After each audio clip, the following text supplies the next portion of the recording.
Para saudara dan saudari yang Tuhan cintai, selamat pagi dan selamat bertemu lagi dalam Renungan Harian edisi hari Sabtu tanggal 27 Maret 2021 dalam masa Prapaskah yang kelima. Mengawali hari yang baru ini, kita hendak mendengar dan merenungkan sabda Tuhan. Marilah sebelum kita mendengar dan merenungkan sabda Tuhan, kita berdoa. Dalam nama Bapa dan Putra dan Roh Kudus. Amin. Allah Bapa kami, Engkau selalu menyelamatkan umat manusia. Tetapi kini Engkau menggembirakan kami dengan rahmat-Mu yang lebih melimpah. Pandanglah kiranya umat pilihan-Mu. Kuatkanlah dan lindungilah kami, umat beriman, baik yang sudah maupun yang akan dibaptis. Bersabdalah ya Tuhan, kami siap untuk mendengarkan. Terpujilah Engkau Bapa, Putra dan Roh Kudus, kini dan sepanjang segala masa. Amin. Para saudara dan saudari yang Tuhan cintai, sabda Tuhan yang hendak kita dengar dan kita renungkan bersama untuk mengawali hari yang baru ini, hari Sabtu dalam masa Prapaskah yang kelima, diambil dari Injil Yohanes pasal 11 ayat 45 sampai 56. Tuhan sertamu. Inilah Injil Tuhan kita Yesus Kristus menurut Santo Yohanes. Banyak orang di antara orang-orang Farisi yang datang melawat Maria dan yang menyaksikan sendiri apa yang telah dibuat Yesus, percaya kepadanya. Tetapi ada yang pergi kepada orang-orang Farisi dan menceritakan kepada mereka apa yang telah dibuat Yesus itu. Lalu imam-imam kepala dan orang-orang Farisi memanggil mahkamah agama untuk berkumpul dan mereka berkata, "Apakah yang harus kita buat? Sebab orang itu membuat banyak mujizat. Apabila kita biarkan dia, maka semua orang akan percaya kepadanya, dan orang-orang Roma akan datang dan akan merampas tempat suci kita serta bangsa kita." Tetapi seorang di antara mereka, yaitu Kayafas, imam besar pada tahun itu, berkata kepada mereka, "Kamu tidak tahu apa-apa, dan kamu tidak insaf bahwa lebih berguna bagimu jika satu orang mati untuk bangsa kita daripada seluruh bangsa kita ini binasa." Hal itu dikatakannya bukan dari dirinya sendiri, tetapi sebagai imam besar pada tahun itu, ia bernubuat bahwa Yesus akan mati untuk bangsa itu, dan bukan untuk bangsa-bangsa itu saja, tetapi juga untuk mengumpulkan dan mempersatukan anak-anak Allah yang terceberai-berai. Mulai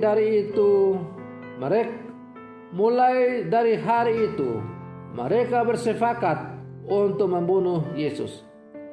Karena itu, Yesus tidak tampil lagi di muka umum di antara orang-orang Yahudi. Ia berangkat dari situ ke daerah dekat padang gurun, ke sebuah kota yang bernama Efraim. Dan di situ ia tinggal bersama-sama murid-muridnya. Pada waktu itu, hari raya Paskah orang Yahudi sudah dekat, dan banyak orang dari negeri itu berangkat ke Yerusalem untuk menyucikan diri sebelum Paskah itu. Mereka mencari Yesus, dan sambil berdiri di dalam bait Allah, mereka berkata seorang kepada yang lain, "Bagaimana pendapatmu?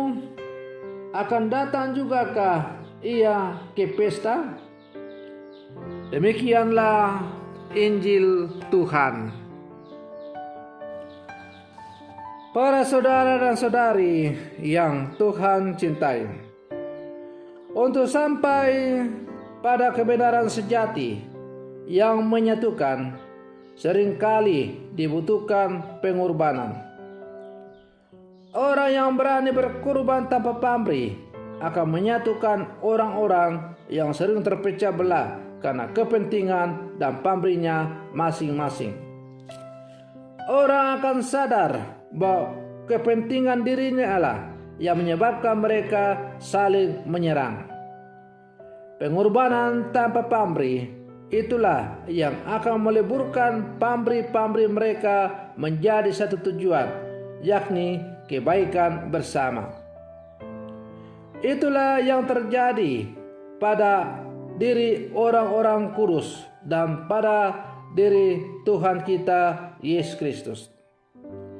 Yesus berani menjadi tumbal dari kebencian pihak lain yang enggan untuk mempercayai kebenaran. Para saudara dan saudari yang Tuhan cintai, Yesus menjadi korban dari ambisi dan kepalsuan orang-orang yang haus akan kekuasaan. Meskipun demikian, keselamatan yang datang dari Tuhanlah yang pada akhirnya akan memenangkan pertarungan. Keselamatan itu tidak lahir dari gemerlap kuasa Yesus seperti yang dimiliki oleh para bangsa-bangsa, tetapi ditempuh melalui jalan sengsara, wafat dan kebangkitannya. Maka salib adalah jalan keselamatan yang diberikan oleh Yesus kepada kita. Para saudara dan saudari yang Tuhan cintai, sebagai murid-murid Yesus yang hidup di zaman sekarang, kita diajak supaya dalam seluruh kehidupan kita selalu mengandalkan Tuhan dan selalu memperjuangkan kebenaran sebagaimana yang diajarkan oleh Tuhan kepada kita. Untuk memperjuangkan kebenaran itu memang tidaklah gampang.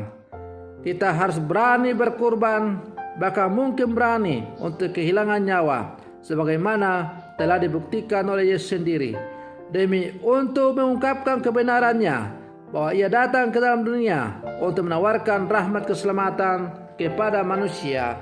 Ia harus rela menggantungkan diri di atas kayu salib.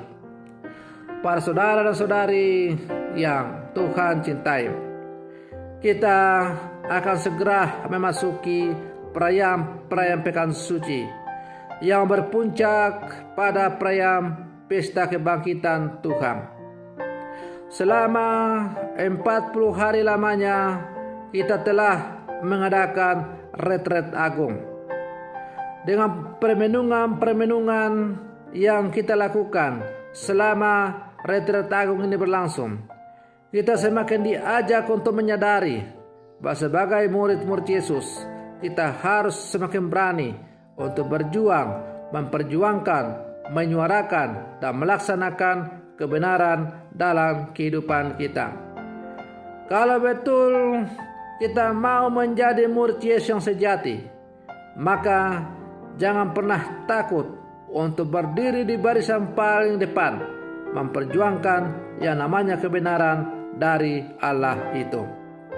Sehingga ketika kita merayakan pesta Paskah, yang kita rayakan bukan hanya kebangkitan Tuhan, kemenangan Tuhan atas kerajaan maut, tetapi juga kita merayakan kemenangan iman kita, karena kita juga akan bangkit dan diberanikan untuk tampil memperjuangkan keadilan, kejujuran, nilai-nilai Injil sebagaimana yang kita warisi dari Tuhan kita Yesus Kristus.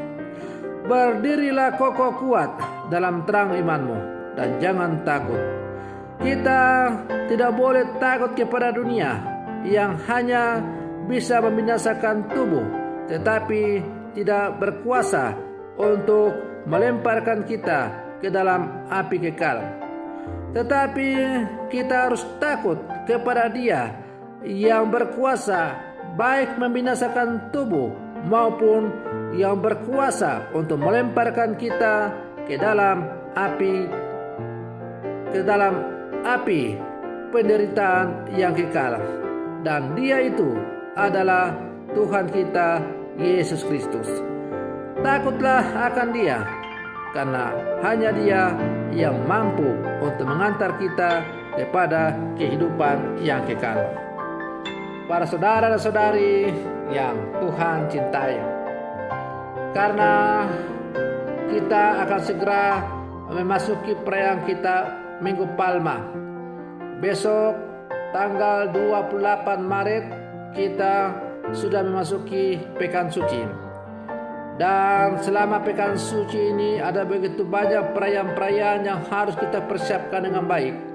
Maka selama Pekan Suci ini, renungan harian yang setia menghampiri Bapak Ibu, saudara-saudari sekalian setiap pagi untuk sementara ditiadakan. Kita akan jumpa lagi dalam renungan harian sesudah Hari Raya Paskah. Selamat memasuki Pekan Suci, selamat merayakan Pesta Paskah.